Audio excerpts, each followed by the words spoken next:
Hello everyone. Today in this episode, I'm going to tell you something about digital detoxification, a path to live a life better than ever.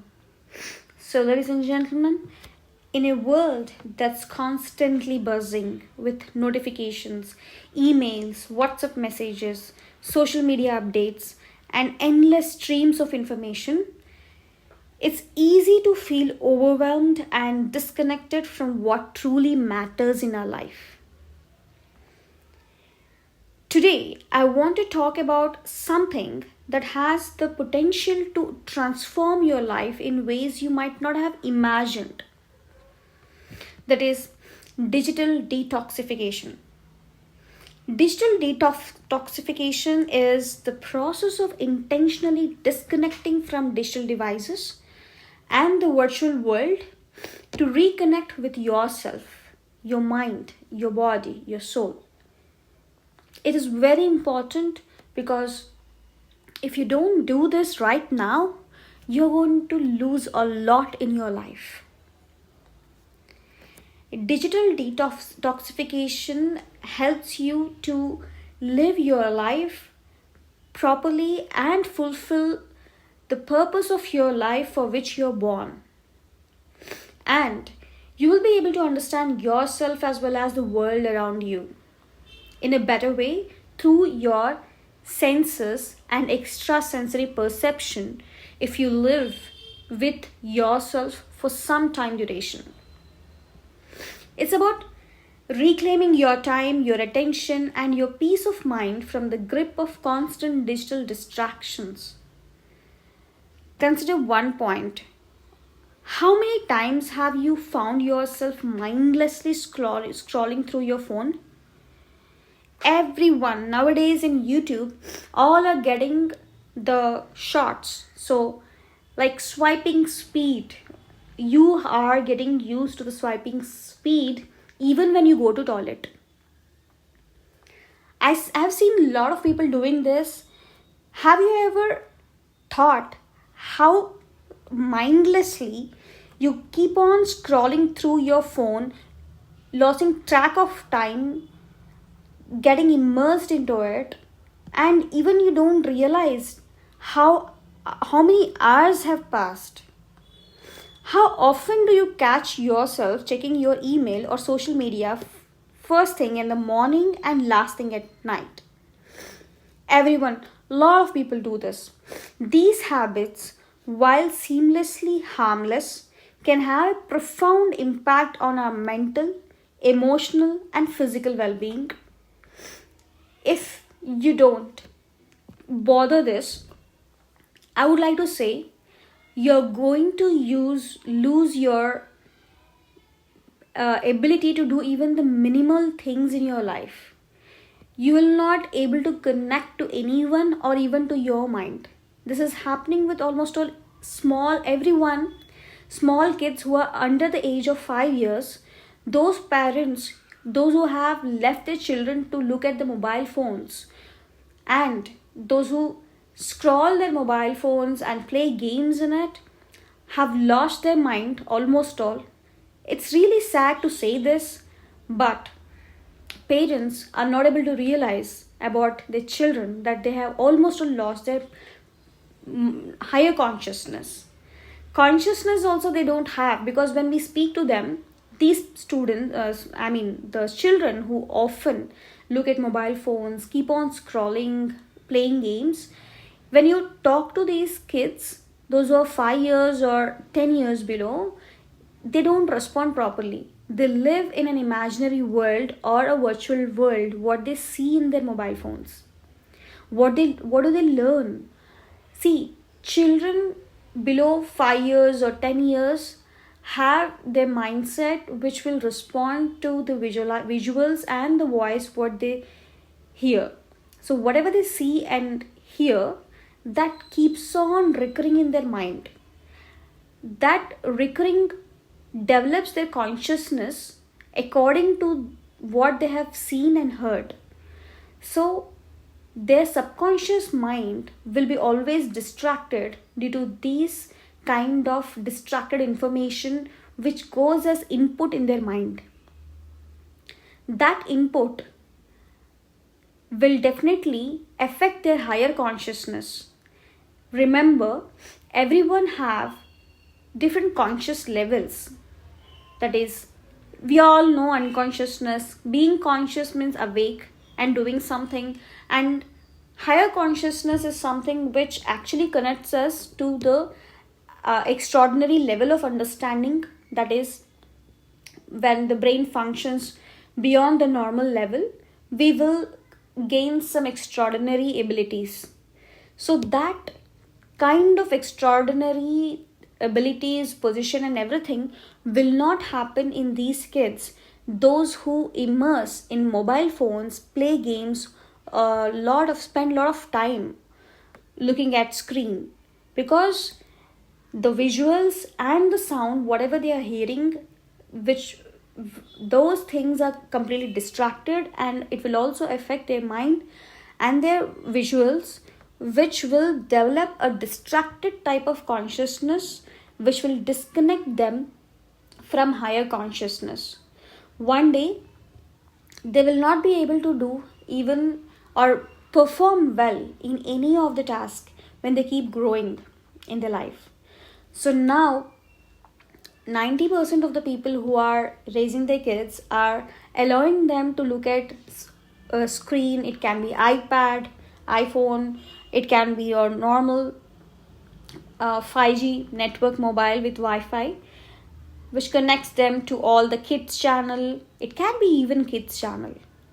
It's not something like you are giving your kids something which is really useful for them. It can be useful, visuals may be helpful, but remember, their mind must focus on their breathe, their self, so that they can understand what's going on inside their body, their mind, and that the way they will be able to enter into a stable mindset which will help them to focus on their studies, improve their concentration, and they will be able to perform well, think out of the box.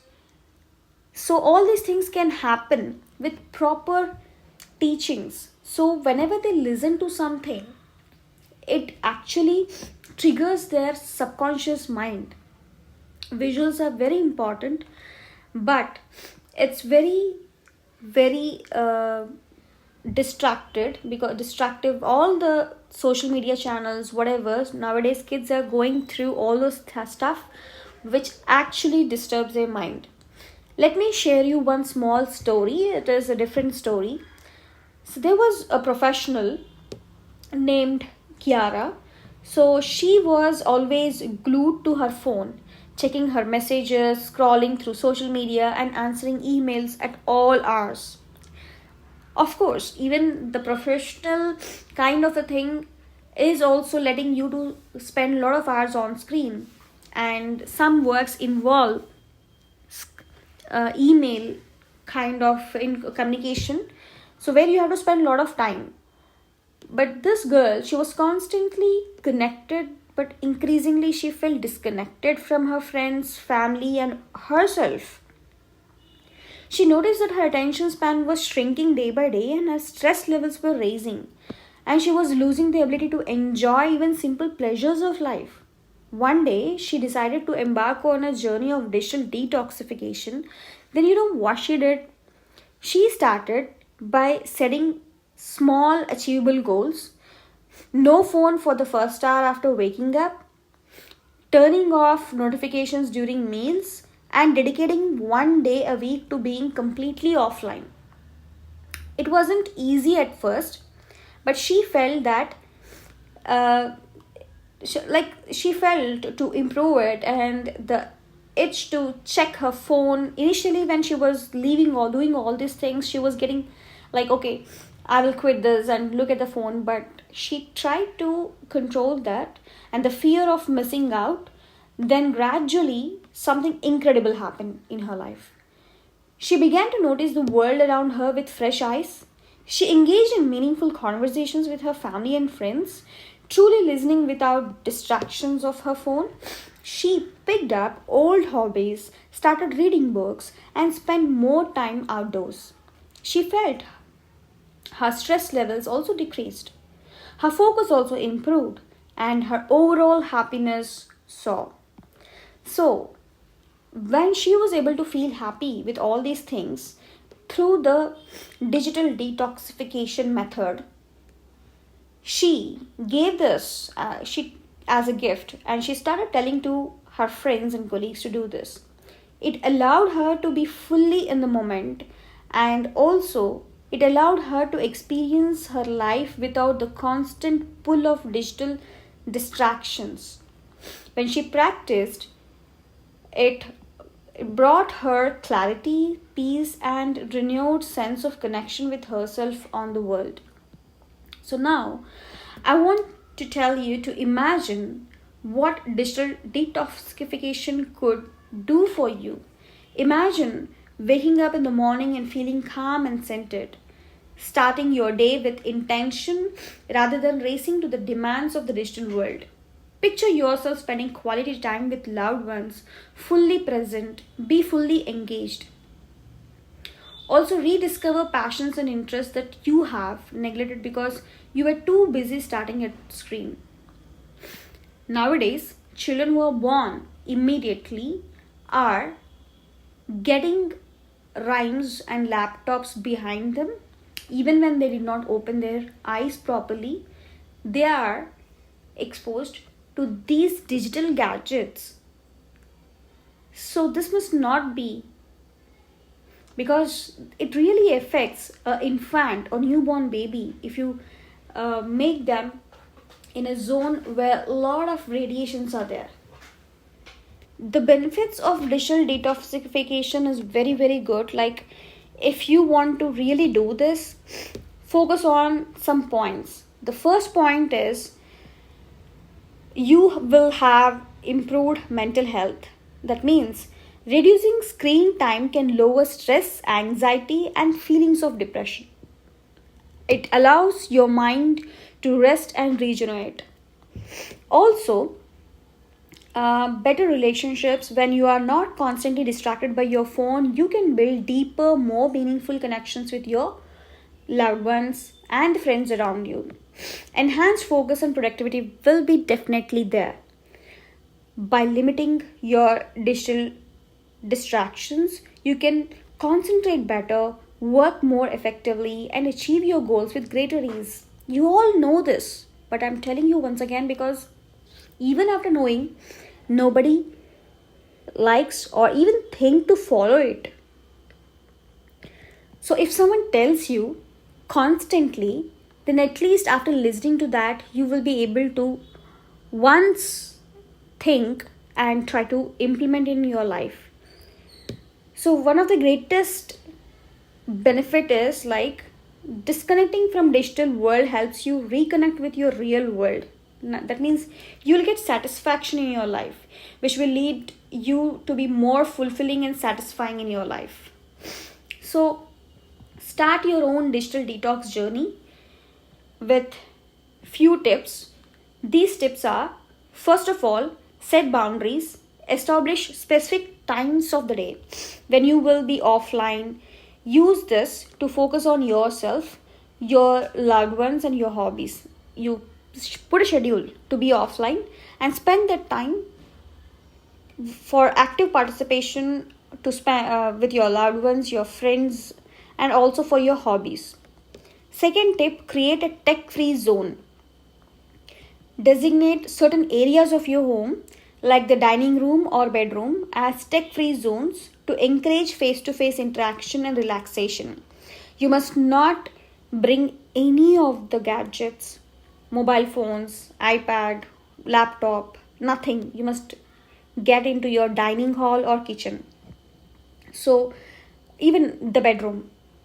Only your office area and living room must have those things. If you want to work, you have to go there, and when you're creating your schedule, your time, at that time you have to enter into that zone where these things are not in front of you.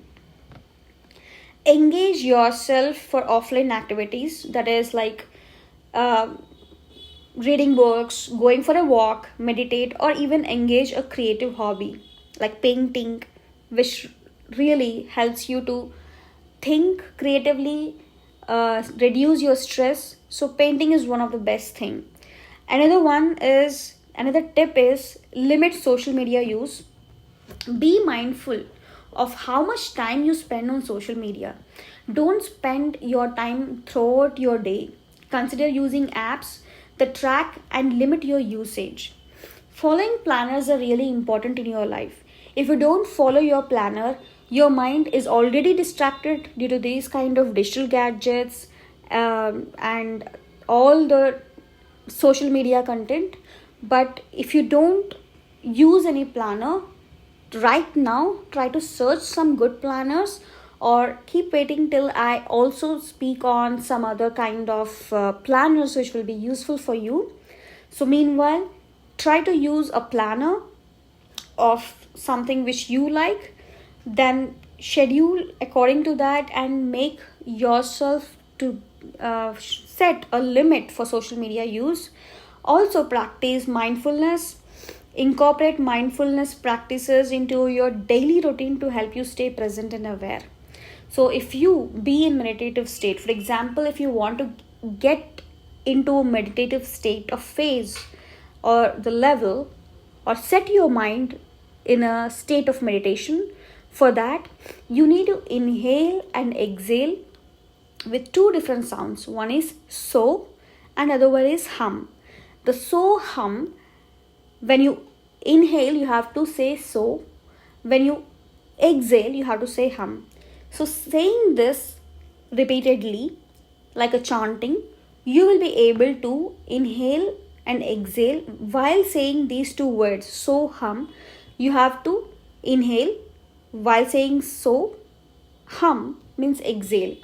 So while saying these two words, you have to inhale and exhale. That will help you to calm down your mind and enter into meditative state.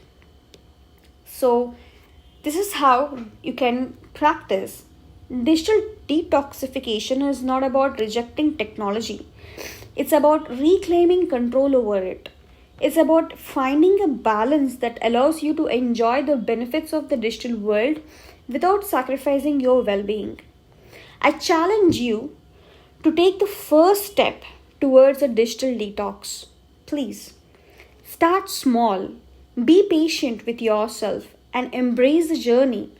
You deserve to live a life with real connections. Your